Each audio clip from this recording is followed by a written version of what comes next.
Bismillah. Assalamualaikum warahmatullahi wabarakatuh. Innal hamdalillah nahmaduhu wa nasta'inuhu wa nastaghfiruh wa na'udzu billahi min sururi anfusina wa min sayyiati a'malina. May yahdihillahu fala mudhillalah wa may yudhlil fala hadiyalah. Asyhadu an la ilaha illallah wahdahu la syarikalah wa asyhadu anna Muhammadan abduhu wa rasuluh. Qala Allahu ta'ala fi kitabil karim, a'udzu billahi minasyaitonir rajim. Ya ayyuhalladzina amanu taqullaha haqqa tuqatih wa la tamutunna illa wa antum muslimun. Wa qala ya ayyuhan nasu taqu rabbakumul ladzi khalaqakum min nafsin wahidah wa khalaqa minha zawjaha wa bassa minhuma rijalan katsiran wa nisaa'a fattaqullaha alladzi tasaaluna bihi wal arham innallaha kana 'alaikum raqibah. Wa qala ya ayyuhalladzina amanu taqullaha wa qulu qawlan syadida yuslih lakum a'malakum wa yaghfir lakum dunubakum wa may yuti'illaha wa rasulahu faqad faza fawzan 'adziman. Fa inna astaqal hadis kitabullah wa khairu hadi hadi Muhammad sallallahu alaihi wasallam wa syarrul umuri muhtasatuhah wa kulla muhtasatin bid'ah wa kulla bid'atin dolalah wa kulla dolalatin finnar. Allahumma sholli wa sallim ala nabiyina Muhammad wa ala alihi wa ashabihi wa man tabi'ahum bi ihsani ila yaumiddin. Amma ba'du. Ibu-ibu ummahat yang semoga dirahmati oleh Allah Subhanahu wa taala. Sehat nggih, Bu? Alhamdulillah. Bersyukur kita kepada Allah Subhanahu wa taala yang mana Allah telah memberikan banyak kenikmatan kepada kita sehingga alhamdulillah pada pagi hari ini kita dapat dipertemukan oleh Allah Subhanahu wa taala di tempat yang mulia ini insyaallah. Karena tidak semua orang diberi kesempatan oleh Allah Subhanahu wa taala untuk bisa hadir di majelis ini. Jadi kita yang hadir di sini ya alangkah baiknya bersyukur dengan sebenar-benarnya kepada Allah Subhanahu wa taala. Ya. Karena dengan menuntut ilmu Allah akan memberikan kemudahan kita jalan menuju surga sebagaimana yang disampaikan oleh Rasulullah sallallahu alaihi wasallam. Man salaka tariqan yaltamisu fihi ilman sahalallahu lahu tariqan ilal jannah. Barang siapa yang dimudahkan menuntut ilmu oleh Allah Subhanahu wa taala, maka Allah Subhanahu wa taala akan memudahkannya ya jalan menuju surga. Kedua, salawat dan salam semoga tetap tercurahkan kepada tauladan kita Nabi Muhammad sallallahu alaihi wasallam, kepada keluarga, sahabat, tabi'in, tabi'ut tabi'in dan orang-orang yang tetap sikoh menjalankan sunnah beliau hingga akhir zaman nanti.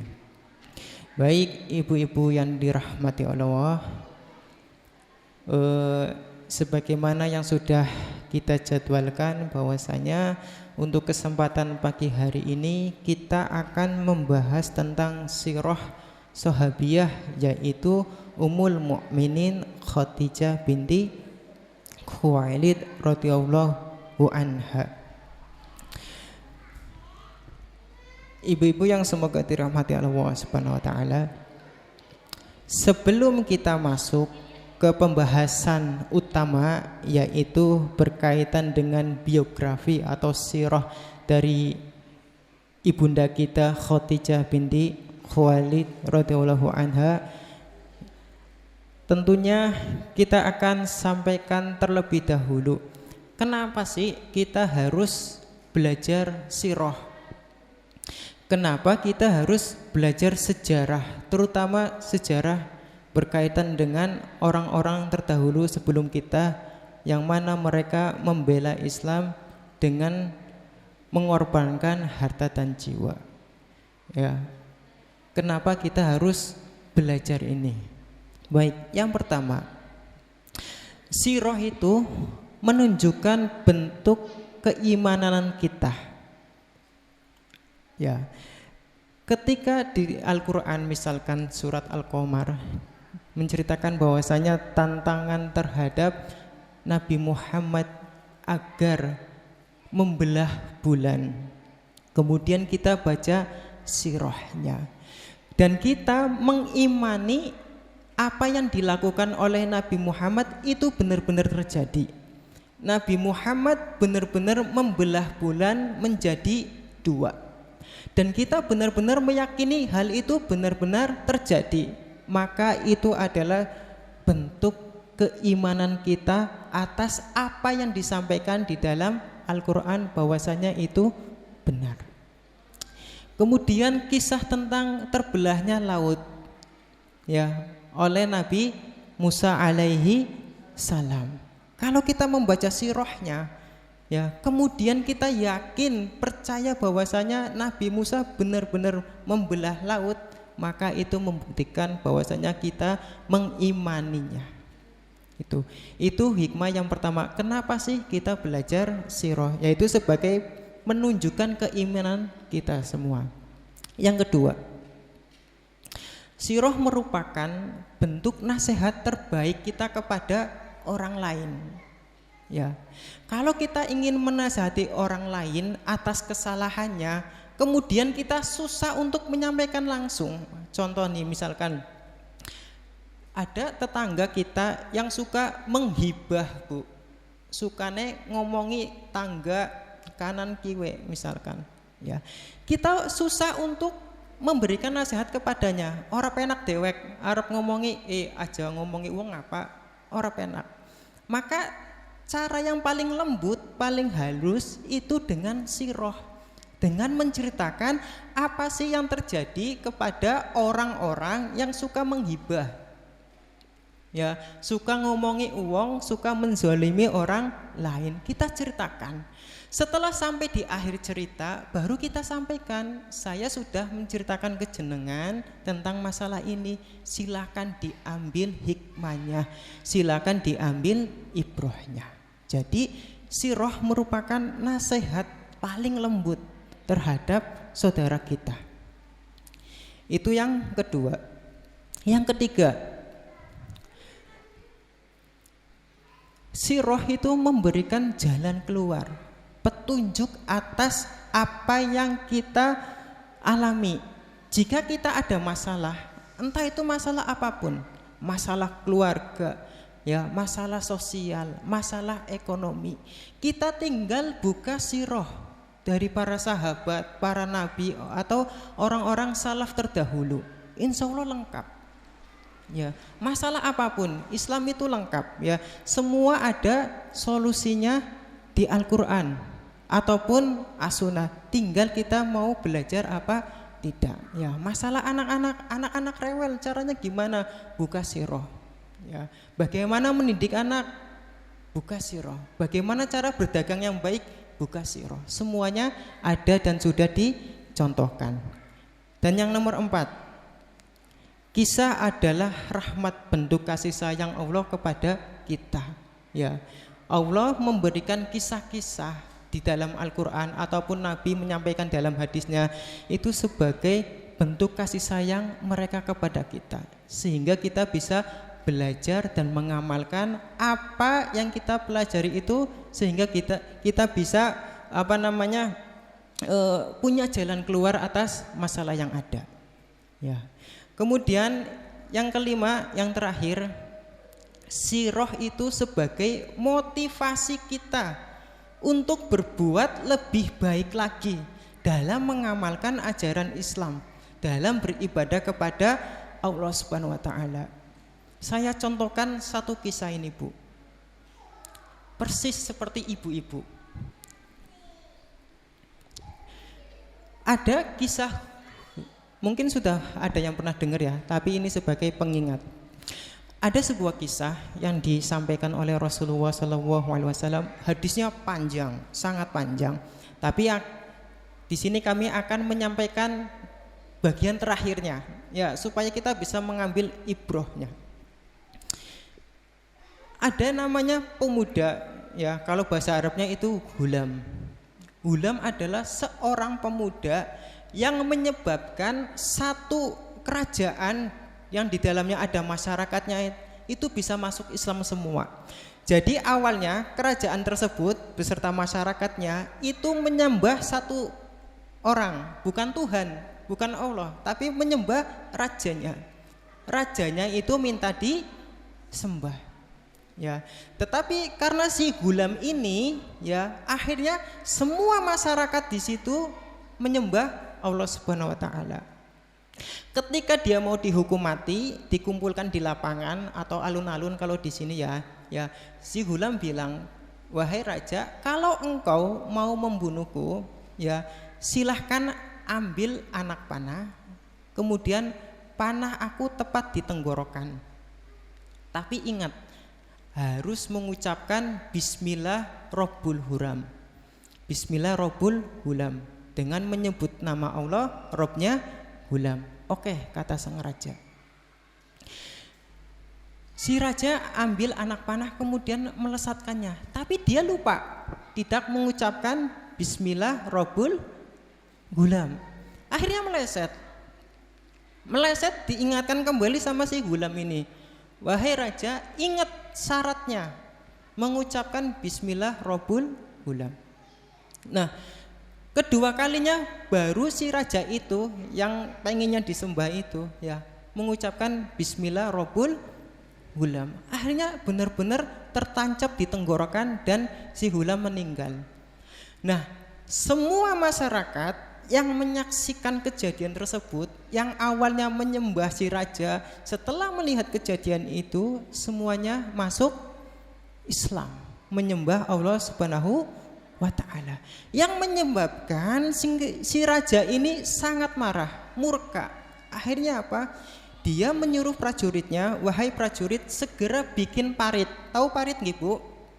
Tanah dikeduk, ya, yang lebar, ya, mungkin kedalamannya berapa meter, ya. Setelah dikeduk tanah itu, ya, diisi dengan kayu bakar. Kayu bakar kemudian dinyalakan. Maka jadilah parit yang berisi api yang besar. Kemudian si raja menyuruh prajuritnya, semua masyarakat disuruh baris satu-satu. Semua tanpa terkecuali, semua, besar, kecil, tua, muda, bayi, dikumpulkan jadi satu, suruh baris. Kemudian ditanya satu-satu, "Kamu menyembah siapa? Menyembah saya apa menyembah Robnya Hulam? Kalau menyembah saya, kamu selamat. Tapi kalau menyembah Robnya Hulam, kamu dilemparkan ke parit ini." Ya. Dari semuanya hampir itu memilih menyembah Rob Hulam. Saya menyembah Rob Hulam, prajurit masukkan. Dibakar hidup sampai berkali-kali.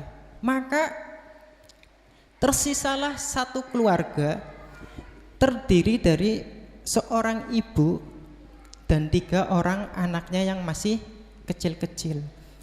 Bahkan salah satu yang paling kecil itu masih dalam buayan, masih bayi, masih digendong.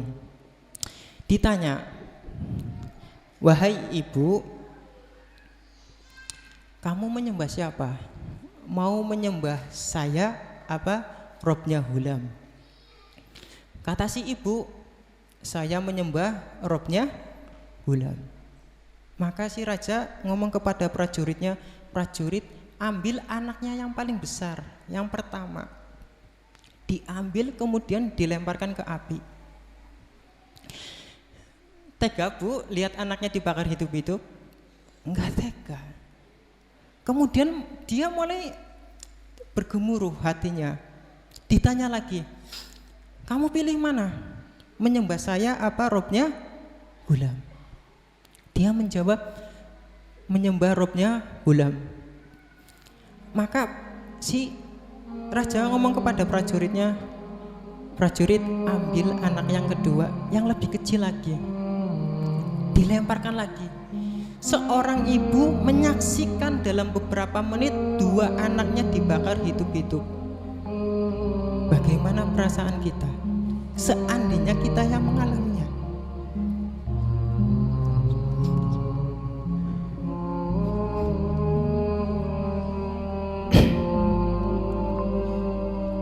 Kemudian yang terakhir, si raja bilang lagi,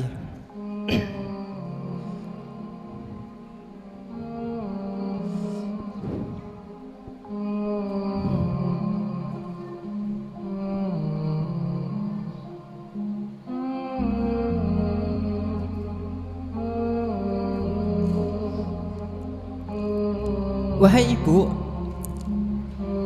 engkau menyembah siapa?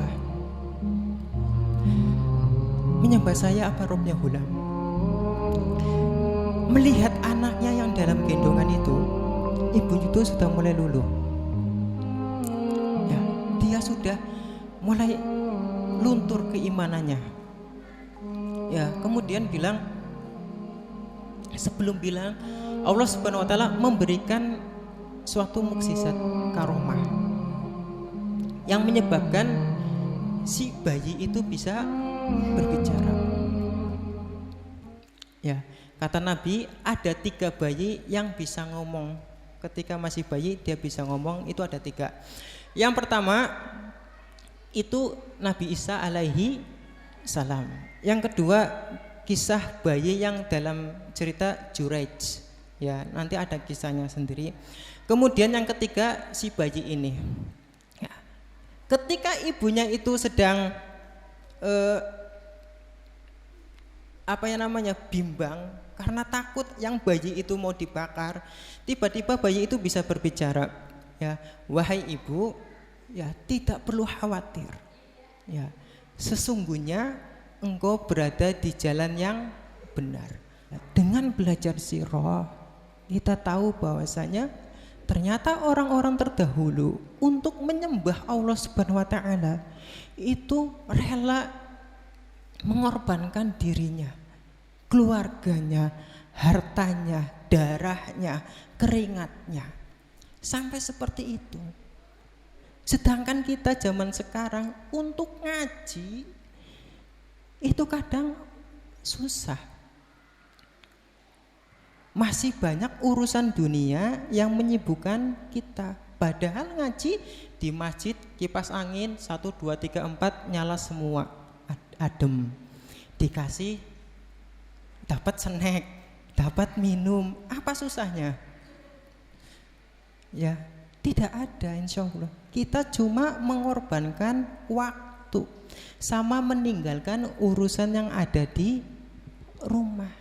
Ya, tadi sudah disampaikan, yang di rumah diserahkan kepada Allah Subhanahu wa taala. Jadi usahakan fokus kepada kajian supaya apa? Ya, kita benar-benar dinaungi sayap malaikat, didoakan para penghuni yang ada di laut. Ya, laut itu ada berapa miliar jumlahnya, Bu? Kalau satu jenis teri itu jumlahnya berapa miliar? Ya, belum paus, hiu dan lain sebagainya. Baik, kita masuk pembahasan utama, yaitu ibunda kita Khadijah binti Khuwailid. Ya, siapa beliau? Ya, beliau nama lengkapnya adalah Khadijah binti Khuwailid bin Asad bin Abdul Uzza bin Qusay bin Kilab al-Quraisyah. Ya, saya ulangi, Khadijah binti Khuwailid bin Asad bin Abdul Uzza bin Qusay bin Kilab al-Quraisyah. Memang kalau orang-orang Arab itu masalah nasab bisa nyampe jauh, Bu. Kalau kita orang Jawa paling banter sampai berapa tingkatannya? Mungkin mentok sampai ke buyut kita, kesananya sudah tidak tahu. Tapi kalau orang-orang Arab, mereka masih bisa tahu ya nasabnya beberapa tingkat. Nah, bertemu dengan nasabnya Nabi itu pada Qusay. Ya, kalau Nabi Muhammad bin Abdillah bin Abdul Muthalib bin Hashim bin Abdul Manaf bin Qusay. Jadi ketemunya di Qusay. Antara Abdi Manaf dengan Abdul Uzza kakak beradik. Nah, Khadijah sama Muhammad bertemunya di Qusay. Nah, seperti itu. Itu dari segi nasab. Nah, kemudian Khadijah itu siapa? Khadijah adalah seorang saudagar kaya. Seorang janda saudagar kaya. Ya. Pada zaman jahiliyah beliau disebut At-Thahirah. Artinya wanita yang suci. Kenapa disebut At-Thahirah, wanita yang suci? Ibu-ibu, dulu sebelum Islam datang, ya, kondisi masyarakat Mekah jahiliyah itu luar biasa rusaknya. Dari segi adab, akhlak, cara hidup, semuanya hampir mengalami kerusakan. Ya. Dulu orang tawaf mengelilingi Ka'bah itu tidak pakai baju, Bu. Banyak yang tidak pakai baju, benar-benar telanjang sambil bawa berhala keliling. Ya. Dan Khadijah tidak pernah seperti itu. Dulu orang itu mudah tukar pasangan, Bu. Mudah tukar pasangan. Si A sama si B misalkan. Si A sama si B menikah, mereka keduanya miskin. Lah, mereka pengen punya keturunan dari kaum bangsawan. Maka istrinya dititipkan kepada bangsawan itu atau tokoh masyarakat, kemudian setelah hamil dikembalikan. Itu dulu seperti itu. Dan Khadijah binti Khuwailid radhiyallahu anha tidak pernah seperti itu. Makanya beliau disebut At-Thahirah, artinya wanita yang suci. Nah, sebelum menikah dengan Nabi, ya, Khadijah itu menikah 2 kali. Yang pertama dengan Abu Halah, namanya Abu Halah. Nah, Abu Halah kemudian meninggal.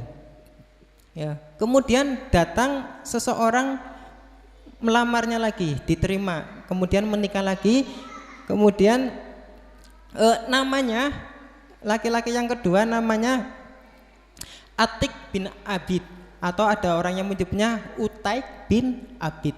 Ya. Kemudian ini juga meninggal dunia. Nah, kemudian Khadijah binti Khuwailid itu punya 1 anak namanya Hindun.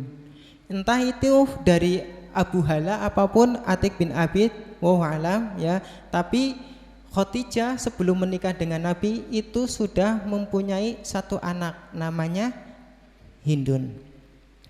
Nah, setelah kematian suaminya yang kedua, sebenarnya Khadijah tidak mau menikah lagi. Ya, dia pengennya fokus membesarkan anak dan berdagang. Ya. Nah, dia kan saudagar kaya. Banyak sekali pemuda Mekah atau orang-orang Mekah yang bekerja kepada Khadijah binti Khuwailid, yaitu menjualkan barang dagangannya ke luar negeri, ekspor ke Syam dulu, ya. Nah, Khadijah suatu ketika mendengar ada seorang pemuda Quraisy yang katanya amanah, jujur, akhlaknya baik, bahkan disebut Al-Amin. Ya, maka Khadijah pengen agar si orang tersebut bisa bekerja dengannya. Namanya siapa? Muhammad. Ya, akhirnya Muhammad ditawarkan bekerja di Khadijah. Nah, bekerja di Khadijah disuruh menjualkan barang dagangannya. Nah, untuk mengecek kebenaran, benar enggak sih yang namanya Muhammad itu orangnya jujur, amanah, tingkah lakunya baik.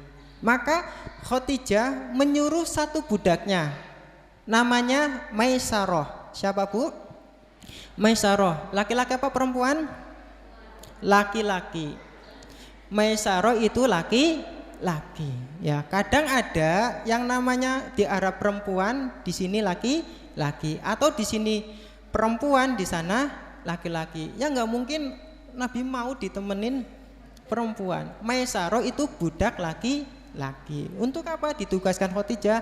Untuk mengecek benar enggak sih, ya, Muhammad itu orangnya jujur, terpercaya, amanah dan lain sebagainya. Ya. Ini juga kata Umar bin Khattab, untuk kita bisa mengetahui sifat asli seseorang, ya, waronya seseorang itu ada 3 cara, Bu. Yang pertama, jadi tetangganya. Ya, nek jadi tetangganya insya Allah ngerti asline. Ya. Yang kedua, diserahi masalah muamalah atau keuangan, duit. Ya. Kalau dia benar-benar jujur maka akan amanah. Yang ketiga, safar bareng dia kurang lebih selama 3 hari. Belum tentu yang menurut kita baik, Bu. Kalau safar bareng belum tentu baik terus. Nanti akan muncul sifat aslinya. Ini pengalaman, Bu. Dulu di pondok saya pas kelas awal, acara akhir tahun itu jalan kaki 3 hari. Dari Pacitan, Jawa Timur sampai ke Boyolali. 3 hari harus jalan. Nah, di situ kelihatan temen yang biasa di pondok kumpul bareng apik, ya. Tapi pas safar bareng itu kadang mereka kelihatan egoisnya. Jalan 3 hari itu sampai kaki pincang, Bu. Bengkak pada bengkak itu susah untuk jalan. Kalau dia egois, ya bagaimana caranya dia bisa nyampe pondok selama 3 hari itu? Ya, orang mikiri liane. Tapi bagi teman-teman yang enggak egois, ya, dia melihat temannya pincang, susah jalan, itu dipapah, Bu. Ya, kalau makan diambilkan. Ya, jadi kelihatan ketika safar seperti itu, ya. Jadi untuk mengecek kewaroan orang ada 3 cara. 1, jadi tetangganya langsung. 2, diserahkan amanah muamalah masalah uang. Yang ketiga itu safar selama 3 hari. Nah, setelah pulang Maisarah laporan kepada Khadijah, ya. Apa yang dikatakan Maisarah ternyata benar. Yang namanya Muhammad itu luar biasa akhlaknya. Ya. Sampai dagangannya itu habis semua, Bu.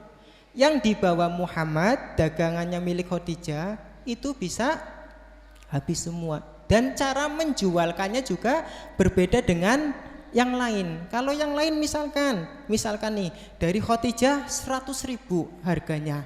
Maka yang lain, saya pengen untung 30.000, maka menjualnya 130.000. Kalau pengen untungnya 50.000, yang menjualnya 150.000. Itu yang lain. Tapi kalau Muhammad ketika ditanya ini baju harganya berapa, Muhammad jujur, dari sana 100.000, terserah jenengan Arab ngasih berapa ke saya. Ya wis tak kasih 5.000 ya, berarti 105. Ya monggo. Ya monggo silakan. Tak kasih 20.000 ya, ya monggo silakan. Yang mana akhirnya semua dagangannya habis dan Khadijah mendapatkan untung yang banyak. Nah, setelah mendapatkan laporan dari Maisarah, ya, kemudian semakin yakin Khadijah. Yang tadinya enggak mau nikah lagi, akhirnya mulai tumbuh benih-benih untuk menikah lagi. Ya. Tapi beliau merasa bingung. Kenapa? Tidak mungkin saya bisa mengungkapkan langsung perasaan ke Muhammad. Ya, akhirnya datanglah temannya yang namanya Nafisah. Dia teman akrabnya Khadijah binti Khuwailid. Tapi Khadijah juga nggak langsung ngomong ke Nafisah, saya suka sama Muhammad, enggak. Tetapi dari cara menyampaikan Khadijah, intonasinya, ya kelihatan. Kita kalau kelihatan sama orang cerita ke teman kita kelihatan nggak, Bu? Oh si Kaimah rajin banget yo. Ya itu tanda-tanda dia suka sama orang itu. Diomongkan terus. Nah, Nafisah bisa menangkap apa yang disampaikan Khadijah. Ya, akhirnya ditawarkan, bagaimana kalau saya sampaikan ke Muhammad? Ya monggo silahkan. Ya, akhirnya Nafisah pergi ke Muhammad. Ya. Kemudian bilang ke Muhammad, kamu nggak mau nikah? Ya, sama siapa? Tak tawarkan. Ya, sama wanita cantik, kaya raya dan suci. Siapa sih? Ya, Khadijah binti Khuwailid. Kata Nabi apa? Ya kalau dia mau, saya juga insya Allah mau. Ya. Akhirnya sudah ada benang merah, dua-duanya setuju. Kemudian akhirnya ditentukanlah harinya.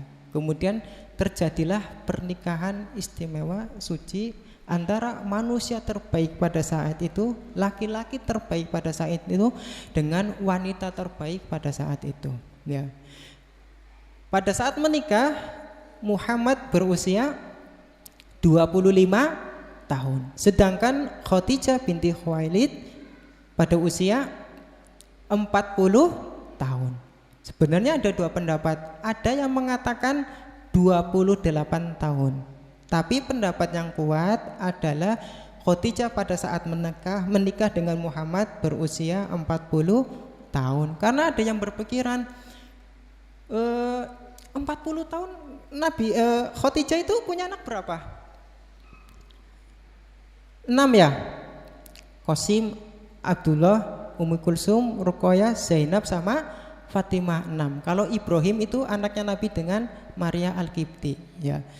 Ada 6. Umur 40 tahun bisa punya anak 6.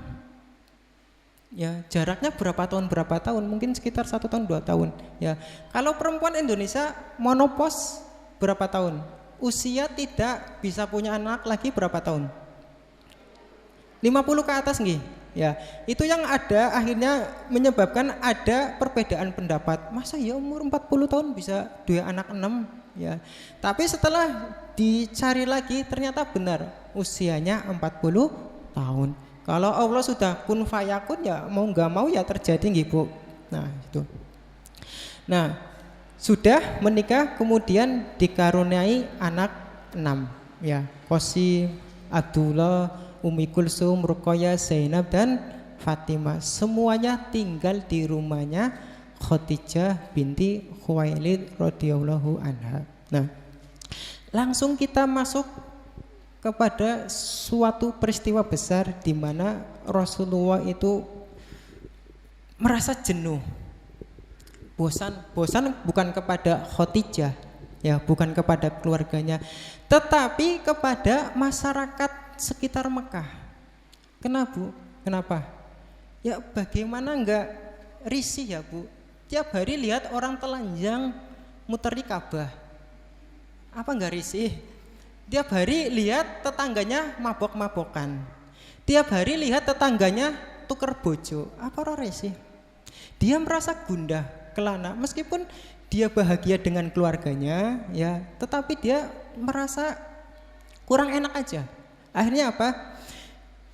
Beliau pergi ke suatu bukit. Di atasnya itu ada gua, namanya Gua Hiro. Nah, di situ setiap hari Nabi berdiam diri merenungkan tentang kehidupan sehari-harinya. Ya, kemudian diserahkan lagi, naik lagi gitu. Tapi Khadijah tidak masalah Bu. Khadijah tidak protes. Kalau kita punya suami seperti itu, gimana Bu? Dolan balik kurmangan, dolan maning balik mangan maning. Emosi mbok, ngapain sih balik-balik? Ora usah balik ngapa, ya kan? Tapi kalau Khadijah enggak, apapun untukmu sayang ya, terserah apa aja yang kau lakukan. Ya. Karena apa? Khadijah itu sudah kaya raya, Bu. Meskipun anaknya banyak, tapi juga pembantunya juga banyak. Tidak merasa kerepotan. Beda dengan kita, wis anaknya akeh, ditinggal bojo bae, ya emosi. Orang ninggali duit maning, lu emosi maning. Ya, seperti itu. Nah, suatu ketika terjadilah sebuah peristiwa besar, yaitu turunlah malaikat Jibril menyampaikan wahyu yang pertama. Itu Rasulullah langsung dipeluk, didekap. Ya, kemudian Jibril mengucapkan Iqra, bacalah. Ya, kata Nabi Muhammad apa? Tidak bisa. Nabi itu memang tidak bisa baca, tidak bisa menulis. Ya, diulangi lagi, Iqra, bacalah. Tidak bisa. Ya, sampai ketiga kalinya tidak bisa, akhirnya Jibril menuntun beliau. Iqra bismi rabbikal ladzi khalaqal insana min 'alaq. Iqra wa rabbukal akram alladzi 'allama bil qalam 'allamal insana ma lam ya'lam. Al-Alaq 1 sampai 5. Ketika sudah disampaikan wahyu, Rasulullah itu langsung turun. Ya, turun begitu ketakutan. Ya, ketakutan akhirnya sampai di rumahnya Khadijah, buka pintu Khadijah, ya, melihat Rasulullah gemeteran, ya, sambil mengucapkan selimuti aku, selimuti aku. Ya, Khadijah langsung saja selimuti. Ya, kemudian nunggu Rasulullah tenang. Setelah tenang baru Nabi cerita sendiri. Ya, cerita sendiri apa yang beliau rasakan, beliau alami. Hebatnya Nabi dalam rasa takut itu bisa mengucapkan kembali apa yang disampaikan Jibril. Iqra bismi rabbikal ladzi khalaq, bisa hafal. Beda dengan kita, Bu. Kalau kita panik bisa menghafal enggak? Buyar. Ya, tapi kalau Nabi diberi kemampuan luar biasa, dalam kondisi takut, gemeteran bisa mengucapkan kembali. Ya. Dan hebatnya Khadijah binti Khuwailid melihat suaminya sedang kondisi panik, orang dadak takon, "Kening apa? Anak apa? Cerita garonyong." Tidak. Ya. Beliau menunggu agar Rasulullah tenang dulu. Ya, tenang dulu, kemudian nunggu beliau yang cerita sendiri. Menunggu Nabi yang cerita sendiri. Itu seharusnya istri seperti itu, Bu. Ya, biar suaminya tenang, kemudian biar cerita sendiri. Ya. Setelah itu Nabi Muhammad merasakan kekhawatiran luar biasa. Ya, kata Nabi Muhammad, aku mengkhawatirkan diriku. Ya, wedi. Kenapa? Karena habis mengalami sesuatu yang sangat luar biasa. Belum pernah lihat makhluk seperti itu dan langsung dipeluk. Ya, maka Rasulullah mengucapkan, aku mengkhawatirkan diriku, kondisi diriku. Nah, di sini pintarnya, cerdasnya Khadijah menghibur suaminya. Kata beliau apa? Sekali-kali tidak, bergembiralah karena demi Allah, Allah tidak akan menghinakanmu selamanya. Kenapa? Engkau menyambung tali kekeluargaan, jujur dalam berkata, menanggung beban orang lain, membantu orang miskin, menjamu tamu, dan membantu orang yang kesusahan. Jadi ketika suaminya merasa khawatir, si istri Khadijah ini menghibur dengan menyebutkan kebaikan-kebaikan suami. Ya, tidak malah memprovokasi. Ya, dulu itu orang Quraisy, orang Makkah jarang ada yang pergi malam kemudian menyendiri. Enggak, jarang sekali. Ya. Kemudian apakah Khadijah bilang, gara-gara kamu sih, ya liyane be pada ning omah ngapain maring dhuwur-dhuwur? Enggak, tidak memprovokasi, membuatnya tenang. Ya, begitu juga kalau ibu-ibu mengalami sekarang ini, kalau suami kerja ada masalah di kantor, ya coba menghibur.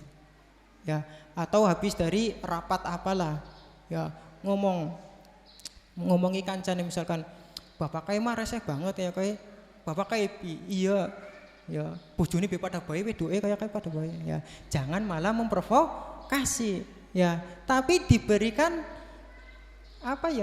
motivasi atau menyebutkan kebaikan-kebaikan. Sudah Bi, ya, atau Pak, jenengan kan uangnya sabar, tenang baiklah, ya.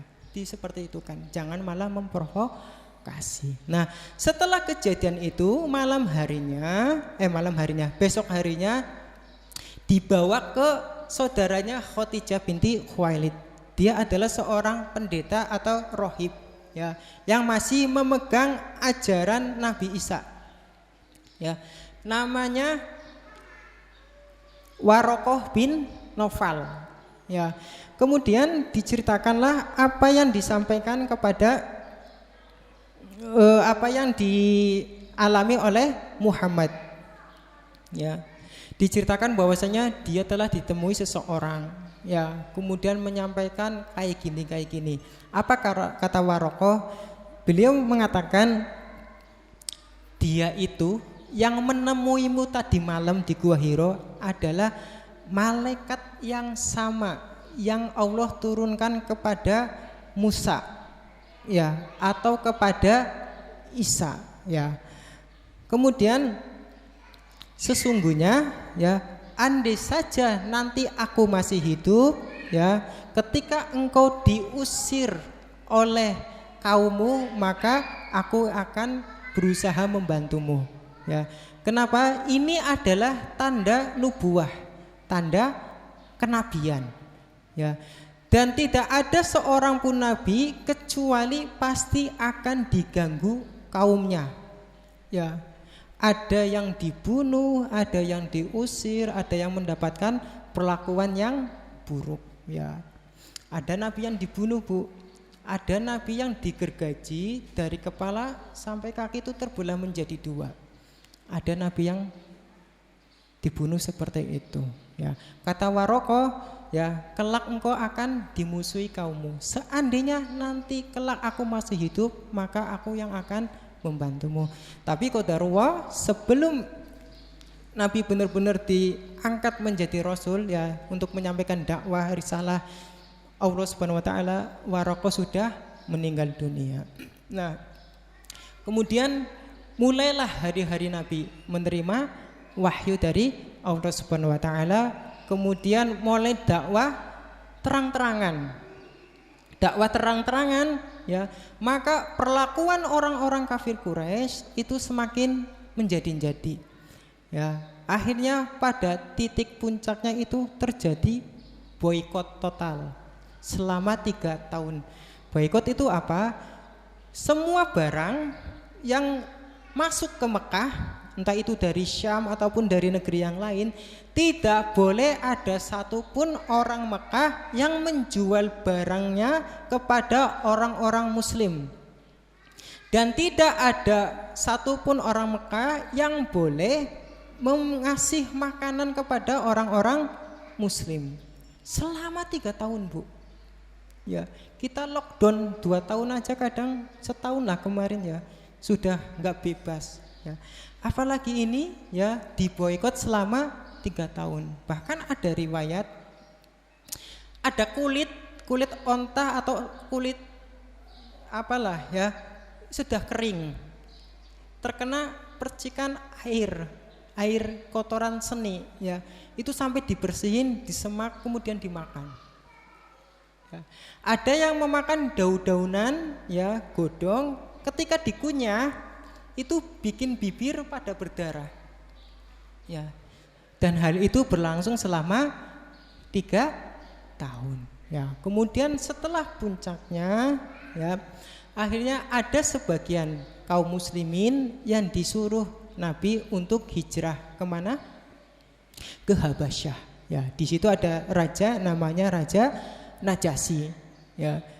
Ada sebagian kaum muslimin yang hijrah ke sana, salah satunya juga putri Nabi, kalau nggak salah Ummu Kulsum, ya, yang menikah dengan Utsman bin Affan. Nah, kemudian langsung dipersingkat. Ini sampai jam berapa, nggih?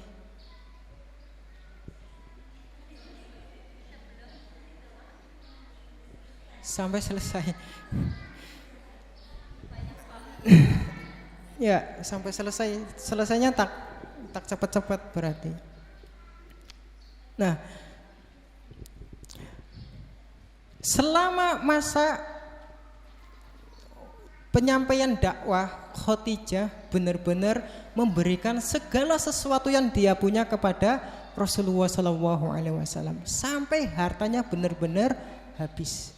Ya, makanya, ya, Islam itu tidak akan tegak dengan 2.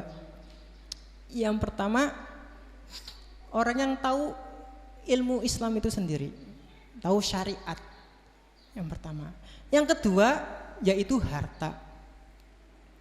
Ya, dua-duanya ini tidak bisa dipisahkan. Dakwah tanpa harta tidak akan jalan, Bu.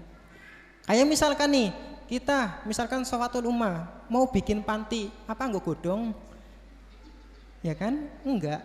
Ya, kita bikin pasar gratis, apa sayurnya ijik-ijik teka dewek? Enggak kan? Pasti ada para muhsinin yang ikut membantu. Orang-orang yang mempunyai harta, yang sadar akan syariat Allah, ya, dan tahu keutamaan sedekah, maka dia dengan sukarela memberikan hartanya. Kata Allah apa? Orang yang bersedekah satu misalkan ya, itu ibarat orang nanam biji.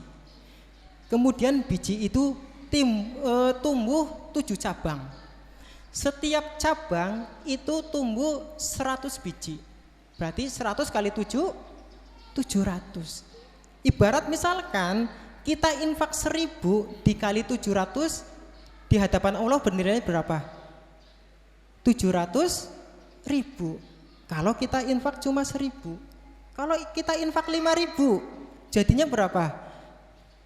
35 berapa? 3.500.000. Ya, semakin banyak kita infak, ya, maka semakin banyak apa yang akan kita dapatkan dari Allah Subhanahu wa taala. Hitungan kita berbeda dengan hitungan Allah Subhanahu wa taala. Tahun 10 kenabian diawali dengan wafatnya Abu Thalib, paman Nabi. Jadi orang-orang yang punya pengaruh yang pertama Abu Thalib. Beliau meskipun kafir tapi sangat membela Rasulullah, ya. Pernah disuruh sama orang-orang kafir Quraisy, ya Abu Thalib, tolong sampaikan ke Muhammad, jangan sampai dia berdakwah lagi. Kalau dia minta apa, sampaikan. Ya. Jadi Rasulullah ditawari 3 sama orang-orang kafir Quraisy. 1 harta, 2 tahta, 3 wanita. Harta, tahta, wanita itu sudah ada sejak zaman dulu penawaran seperti itu. Ya, kata orang kafir Quraisy, kalau Muhammad pengen harta, dia akan menjadi orang paling kaya di Mekah. Ya, sing penting aja berdakwah lagi. Ya, kalau Muhammad pengen tahta, dia akan menjadi pemimpin Mekah. Yang penting jangan berdakwah lagi. Kalau Muhammad pengen wanita paling cantik di Mekah, silahkan tunjuk, pilih sebanyak-banyaknya. Ya, yang penting jangan dakwah lagi.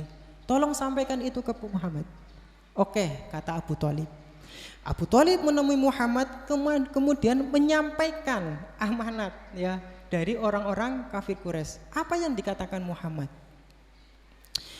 Wahai paman, seandainya engkau meletakkan matahari di tangan kananku, kemudian rembulan di tangan kiriku, niscaya aku tidak akan menghentikan dakwah ini. Ya, matahari nilainya berapa miliar itu, Bu? Berapa triliun bisa dijual matahari, dibeli? Enggak, bulannya sama. Ya. Tapi kebanyakan mungkin banyak ulama, bukan ulama sih ya, orang yang mudah untuk dibeli dengan harta. Pesanan-pesanan, ya tolong sampaikan ini, dikasih 2 miliar, mau. Padahal itu bertentangan dengan Islam, ya. Kemudian Abu Thalib meninggal dunia, sedih. Kenapa? Selama Abu Thalib hidup, itu siksaannya tidak terlalu lah.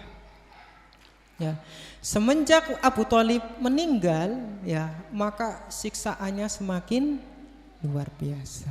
Nah, jarak 2 bulan setelah Abu Thalib meninggal, ternyata Khadijah binti Khuwailid radhiyallahu anha juga dipanggil oleh Allah Subhanahu wa taala. Beliau meninggal pada usia 65 tahun. Maka pada tahun tersebut disebut Amul Husni, tahun kesedihan. Karena apa? Karena Rasulullah pada tahun tersebut, ya, ditinggalkan 2 orang paling berpengaruh dalam hidupnya. 1 Abu Thalib, dua istrinya Khadijah binti Khuwailid. Seperti itu.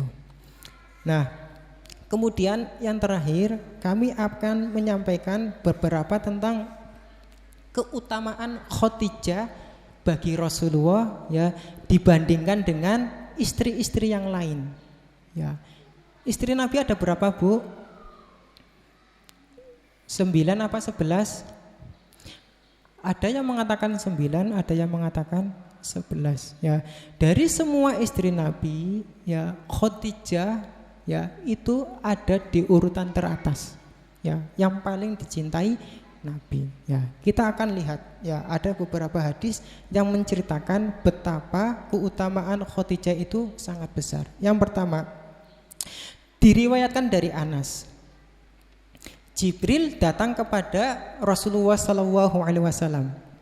Saat itu Khadijah berada di dekat beliau. Kemudian Jibril berkata, sungguh Allah Subhanahu wa taala mengucapkan salam kepada Khadijah. Khadijah kemudian berkata, Allah lah yang maha pemberi keselamatan. Semoga kesejahteraan juga terlimpah kepada Jibril. Semoga kesejahteraan, rahmat dan berkah Allah juga terlimpah kepadamu, yaitu Muhammad ya. Seorang manusia mendapatkan salam dari Rob semesta alam, itu bahagianya luar biasa, Bu ya. Kita mendapatkan salam dari Baim Wong misalkan lah, atau dari Bupati Banyumas, senangnya seperti apa? Ini dari Rob semesta alam, luar biasa bahagianya. Dan keutamaannya pasti luar biasa, karena tidak sembarang orang ya tidak bisa mendapatkan salam langsung dari Allah Subhanahu wa taala. Ya. Kemudian ada beberapa hadis lagi tentang keutamaan Khadijah dibandingkan istri yang lain, yaitu diriwayatkan dari Aisyah.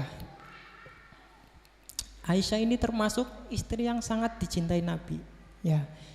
Karena Aisyah adalah satu-satunya istri yang dinikahi Nabi dalam kondisi gadis, Bu. Kalau yang lain kan janda ya. Kalau Aisyah itu dalam masih gadis ya, belum pernah menikah. Nah, beliau adalah salah satu orang yang paling dicintai Nabi Aisyah. Diriwayatkan dari Aisyah, ia berkata, Rasulullah SAW ketika teringat Khadijah, ya, beliau memujinya dengan baik. Aisyah menuturkan, suatu hari aku cemburu. Aku lantas berkata kepada Nabi, kau sering kali menyebut si nenek tua. Mohon maaf ya, ini Aisyah yang bilang, bukan saya ya. Padahal Allah telah memberimu pengganti yang lebih baik darinya ya. Maka beliau berkata, Allah memberiku pengganti yang lebih baik darinya. Intonasinya gimana ya? Aisyah ngomong gini ke Nabi, padahal Allah telah memberikan engkau pengganti yang lebih baik darinya ya. Kemudian Nabi menjawab, Allah memberi pengganti yang lebih baik darinya. Seakan-akan apa ya? Ya tanya, apa ya kayak kowe ya kan? Apa benar seperti itu? Allah telah mengganti pengganti yang lebih baik darinya. Nah, Nabi seakan-akan ngomong seperti itu. Ya. Kemudian Nabi Nabi menambahkan, sesungguhnya Khadijah beriman kepadaku kala orang-orang yang lain di Mekah ingkar kepadaku. Dia membenarkanku ya ketika orang-orang mendustakanku. Dia membantuku dengan hartanya ketika orang-orang tidak memberiku, dan Allah memberiku anak-anaknya ya ketika ia tidak memberiku anak dari wanita-wanita yang lain. Jadi Rasulullah punya anak hanya dari Khadijah binti Khuwailid. Sebenarnya ada satu dari Maria Al-Qibti namanya Ibrahim, tapi Ibrahim meninggal dunia.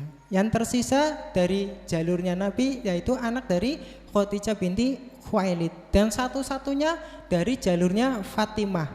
Fatimah menikah dengan Ali bin Abi Thalib. Kemudian lahir 2 orang anaknya, Hasan dan Husain. Nah, itu.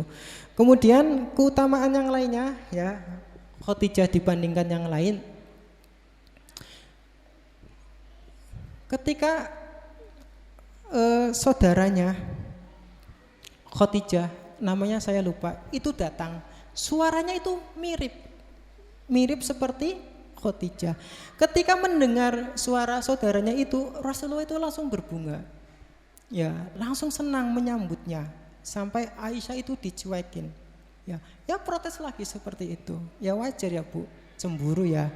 Nah, namanya wanita pasti cemburu. Ini Khadijah sudah meninggal, tapi terus disebut ya, dipuji sama Nabi. Ini sebagai bentuk kecintaan kepada Khadijah yang begitu luar biasa ya. Ketika ada saudara Khadijah yang suaranya mirip dengan Khadijah ya, Rasulullah begitu senang menyambutnya ya, karena teringat kebaikan-kebaikan Khadijah ya. Pernah namanya yang menyusui Nabi ketika bayi namanya siapa Bu? Halimah nggih. Halimah ya. Yang menyusui Rasulullah itu namanya Halimah. Halimah itu pernah berkunjung di rumahnya Khadijah. Disambut sangat baik. Ini ketika Khadijah masih hidup ya. Disambut sangat baik oleh Rasulullah. Kemudian Rasulullah tanya kepada Halimah, bagaimana keadaan engkau ya di sana? Kemudian Halimah menjawab, sesungguhnya di sana saya dalam keadaan yang sangat susah. Ya, semua kering ya, hampir mendapatkan makanan itu sangat susah. Maka Rasulullah cerita kepada Khadijah, sesungguhnya ibu susuanku Halimah dalam kondisi sulit. Ya, apa kata Khadijah? Baik, nanti kalau pulang tak kasih 40 ekor kambing. Ya, dikasih 40 ekor kambing. Kalau kambing harganya 2 juta kali 40 berapa? 80 juta. Dolan tok oli 80 juta Bu. Luar biasa Khadijah. Ini yang membuat Rasulullah sangat mencintainya. Apapun yang diminta Nabi selalu dikasih oleh Khadijah radhiyallahu anha. Baik, mungkin sudah lama ya, hampir sejam. Demikian apa yang dapat kami sampaikan. Semoga yang kami sampaikan ini bisa memotivasi kita semua untuk beramal lebih baik. Bagi ibu-ibu, semoga bisa menteladani apa yang sudah kami sampaikan tentang sirah dari Khadijah binti Khuwailid. Ya, semoga bermanfaat. Apabila ada kata-kata yang kurang berkenan, kami mohon maaf. Billahi taufiq wal hidayah. Assalamualaikum warahmatullahi wabarakatuh.